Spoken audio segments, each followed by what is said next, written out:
اقبال کی کہندا ہے کاروبار خسروی یا راہبی آخر کیا ہے غایت دین نبی. کہندا میں اپنے پیر مولانا روم کو پوچھا مرید ہندی نے, پھر پیر روم نے کی گل کی تھی, پھر میں پوچھا پیرا دس ہوئے, پھر پیرا وہ کہندا اے مریدا اے گل ہی ہوئے, کہندا پیرا اے گل ہے دس ہوئے اینج گل ہے.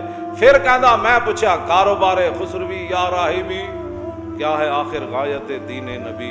لو جی جڑے دین دیاں تشریحاں کردے نے اقبال کو پوچھ کہندے میں مولانا روم کو پوچھا میں کہا دس ہوئے تو میرا پیر ہے اینج ڈنڈیا چھوٹے نال حکومتاں کرنیاں جعلی قسم تے ووٹ لے کے تے جناب وزیر اعظم تے کوئی صدر تے کچھ اینج بن جانا اور پوری قوم نو الو بنائی رکھنا, اے حضور دے دین دا مقصد ہے یا تسبیحاں لے کے تے حجرے وچ بیٹھ جانا اے دین دا مقصد ہے. تو میرا پیر ہے دس ہاں کی مقصد ہے اور کیا ہے آخر غایت دین نبی. کاروبار خسروی یا راہبی کیا ہے آخر غایت دین نبی. اقبال کہندا مولانا روم نے کو میں نے جواب دیتا, انہوں نے کہا مصلحت در دین ما جنگ و شکو اور مصلحت در دین عیسیٰ غاروں کو, اور کہندا جلیو ساڈے دین دا مقصد جنگ تے دبدب ہے. مصلحت در دین ما جنگ و شکو. میں نے کہنے جی یہ بات اسلام امن کی, میں کہا اقبال کو پوچھ لو. اقبال اپنے مولانا روم پیر کو پوچھا, انہوں نے کہا داسا پیرا کی کرنا ہے اندر بیٹھ جائیے یا انجے جعلی کام شروع کر دے یا سی ہاں جی ہاں جی. کہتا نا مصلحت در دین ما اور جنگ و شکو اور مصلحت در دین عیسیٰ غاروں کو. پھر کہندا اے شریک مستی خاصان بدر میں نہیں سمجھا حدیث جبر و قدر. اور کہنے لگا تو میرا پیر ہے تو میرے ایک اور گل دس. انہوں نے کیا صحابہ نے تو کیا سعد بن معاذ دے نصارے نے کیا سمندر میں گھوڑے پا دیاں گے برکے غماد تک چلے جاواں گے اور کیسر و کسرا نہ جنگ چھیڑ دیاں گے. ادھر ایون تے دوسرا عبداللہ بن ابی کلمہ انہیں بھی پڑھیا تے وہ 1.5 میل بھی حضور نال نہ چلیا. دس تو تینوں بدر والے صحابہ نال خاص نسبت ہے مولانا روم, اور دس ہوئے اپنے مرید ہندی اقبال نو اے وجہ کی بنی.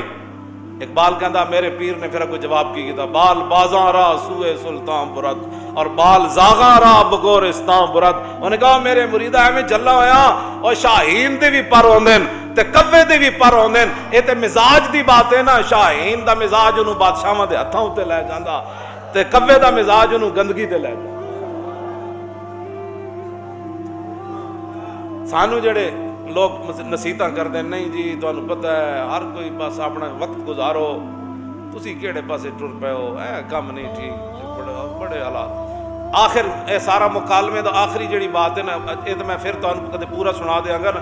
آخری جڑی بات ہے اساں کم کی کرنا ہے, لبیک دا کم کی کرنا ہے, حضور دے دین دا کم کیویں کرنا ہے, حضور دے دین واسطے محنت کیویں کرنی.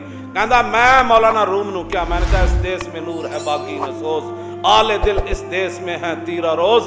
میں کیا میرے پیرا اور دسا اس دیس تے نور بھی کوئی نہ رہا, اتنے ظلمت چھا گئی اور اتنے سوز و گداز بھی ختم ہو گیا. جڑے دل والے لوگ ہیں انہاں دا ساتھ ہی کوئی نہیں دیندا. ہن میں اندر بیٹھ جاواں. اے مولانا روم کو مرید نے پوچھا اقبال نے, انہوں نے کہا کار مرداں روشنی و گرمی است کار دونا ہیلا و بے شرمی است. کہندا چلیا جڑے مرد لوگ ہوندے نا وہ انہاں حالات تو تھک کے تے اندر نہیں وڑ جاندے. جڑے کام مرد ہوندے نا وہ اپنی روشنی اور کار مرداں روشنی و گرمی است. اللہ نے جڑے انہاں نوں روشنی تے گرمی دتی انہاں نوں کم ہے پھیلاندے رہنا اور کار دونا ہیلا و بے شرمی است. کہندا اے تے کمینیاں دا کم ہوندا ہیلے بانے بنانا. کار مرداں روشنی و گرمی است اور کار دونا ہیلا و بے شرمی است. ہمیں اس بے شرمی اور ہیلوں سے بچا کر روشنی اور گرمی عطا فرمائے اور حضور کے دین کا کچھ نہ کچھ کام کرنے کی توفیق نصیب فرمائے. بس میں کوئی دعا ہے یا اللہ وہ صحابہ جڑے بدر چل کے گئے انہاں دے پیراں نال جڑا گرد و غبار اڑیا یا اللہ اس دی برکت نال امت مسلمہ تے فضل کر دے. وہ صحابہ دے گھوڑیاں دے پیراں نال جڑی خاک اڈی یا اللہ اس خاک دی برکت نال ساڈے گھوڑیاں نوں بھی کوئی طاقت دے دے. ساڈے گھوڑے بھی کھل کے کفر دی اکھاں وچ اکھاں پاون. ساڈے گھوڑے بھی یا اللہ کدی بیت المقدس وال چل پاون. یا اللہ ساڈے گھوڑے کدی روندیاں برماں دیاں بچیاں دی آنسو جا کے پوج دیون. یا اللہ انہاں گھوڑیاں دی انہاں فضاواں دیاں برکتاں نال جڑے بدر صحابہ گئے یا اللہ امت مسلمہ دی حال تے رحم کر دے, انہاں وچوں بزدلی کڈ دے اور صحابہ دی جڑی شجاعت دیتی بہادری دیتی وہ ارباں حصے وچوں کوئی آخری حصہ امت مسلمہ نو اس دور وچ بھی دے دے. رہے گا یوں ہی ان کا